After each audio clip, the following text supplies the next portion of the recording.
ఇక TSPSC paper leakage తర్వాత 10th పరీక్ష లీకేజ్ అయిందంటూ టీఎస్పీఎస్సీ లీకేజీ అంశాన్ని రాష్ట్ర ప్రభుత్వం కనుమరుగు చేసిందని ఎన్ఎస్యూ రాష్ట్ర అధ్యక్షులు బాల్మూరి వెంకట ఆరోపించారు. పేపర్ లీకేజీలో విద్యార్థి హరీష్ కి ఎలాంటి ప్రైమ్ లేకుండా అతన్ని డీబార్ చేశారని దుయ్యబట్టారు.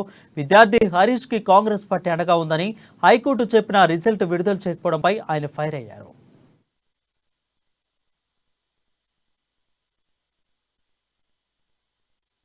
టీఎస్పీఎస్సీ పేపర్ లీకేజ్ తర్వాత రాష్ట్ర ప్రభుత్వంపై ఒత్తిడి చేసి వాళ్ళు చేసిన తప్పిదాలను బయటపెట్టి అటు న్యాయ పోరాటం అన్ని పోరాటంలు చేస్తుంటే బీజేపీ పార్టీ బీఆర్ఎస్ పార్టీ దాన్ని తప్పుదో పట్టించనీకి ఒక దొంగ నాటకం ఆడనీకి 10th క్లాస్ పేపర్ లీకేజ్ అయిందని చెప్పి ఒక నాటకాన్ని తెలంగాణ రాష్ట్రంలో సృష్టించడం జరిగింది.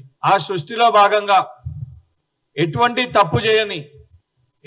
తప్పు చేయకపోయినా ఎవరో విద్యార్థి యొక్క కిటికీ దగ్గరికి వెళ్ళి వచ్చి నీ క్వశ్చన్ పేపర్ ఇవ్వమని చెప్పి బెదిరించి హరీష్ అని ఒక యువకుని దగ్గర అక్కడ సంబంధించిన స్కూల్ యాజమాన్యం సెక్యూరిటీ లేకపోవడం వల్ల దాని తప్పిదం వల్ల అక్కడ ఒక వ్యక్తి వచ్చి చంపేస్తాన్ని బెదిరించి క్వశ్చన్ పేపర్ తీసుకొని ఆ పేపర్ ఎగ్జామ్ స్టార్ట్ అయినాక పేపర్ బయట పెడితే దాంట్లో బీజేపీ పార్టీ బండి సంజయ్ గారి పాత్ర ఉందని చెప్పి చాలా స్పష్టంగా బీఆర్ఎస్ పార్టీయే బయట పెట్టడం జరిగింది. బండి సంజయ్ గారిని కూడా అరెస్ట్ చేశారు.